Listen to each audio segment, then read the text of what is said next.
ভালোবাসা একটা তুলতুলে নরম অনুভূতি। আমরা সবাই বোধহয় এই শাশ্বত সুন্দর অনুভূতিটাকে ধারণ করতে চাই হৃদয়ে। কারণ পৃথিবীর যা কিছু আছে তাতে বোধহয় এই ভালোবাসাটুকু সবচেয়ে শুদ্ধ একটা আবেগ। এজন্যই সবাই আমরা একটা ভালোবাসার, একটা ভরসার কাঁধ খুঁজি। তবে দেখো, এই অনুভূতিগুলোকে তুমি যত কচলাবে তত তেঁতো হতে থাকবে।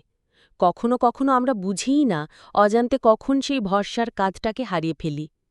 তারপর একা হয়ে আবার ভালোবাসার হাত খুঁজি। কিন্তু দেখো, পেয়ে হারানোর যন্ত্রণা অনেক। তাই অনুভূতিগুলোকে যত্নে রাখাও কিন্তু একটা দায়িত্ব। বেশি সময় আমরা সম্পর্কে থাকা মানুষটাকে স্পেস দিতে পারি না, চোখ বন্ধ করে বিশ্বাস করতে পারি না।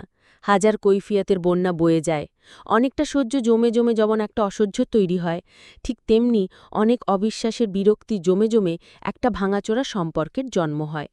অথচ একটা মানুষ তার সবচেয়ে ভালোবাসার মানুষের আজ থেকে এক বুক বিশ্বাস চায়, অনেকটা স্পেস চায় তার নিজের মতো করে বাঁচবার, যা সে অন্য কারো থেকে পায় না।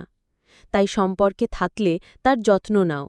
বিশ্বাস করো, অকারণ ইনসিকিউরিটিতে ভুগে অবিশ্বাসের জাতাকলে ভালোবাসাকে গলা টিপে মারার কোনো দরকারই নেই। জোর করে আর যাই হোক, ভালোবাসার ওই তুলতুলে নরম অনুভূতিটাকে পাওয়া যায় না। উড়তে দাও মানুষটাকে। দিন শেষে না ফিরলে সুতোটা ছেড়ে দাও। আর ফিরে এলে আলতো করে আঁকড়ে থাকো। সে অন্য কারো হওয়ার নয়। ওই যে গানের লাইনটা তো মনে আছে, তুমি হাতটা শুধু ধরো, আমি হব না আর কারো।